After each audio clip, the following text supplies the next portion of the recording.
medyo napagod ako guys. Inaantay ko na lang si Chef para makapagluto na kami ng spaghetti at saka ng adobo. Para makakain na kami.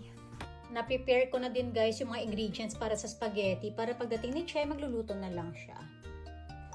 Inumpisahan ko na yung spaghetti guys kasi late na si Chef darating. Ito, nagigisa na ako ng ground meat para sa spaghetti sauce. Meat sauce yung gagawin naming pasta. Nag-take over na si Chef. 私もノチブラの忘れちゃったの。 Ganda ng hair. Luto na yung spaghetti ni Chef. Sarap!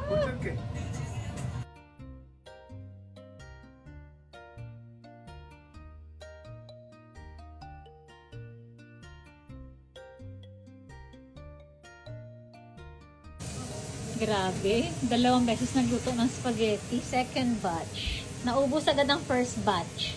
Oo, matatapaw kasi kayo. Adobo!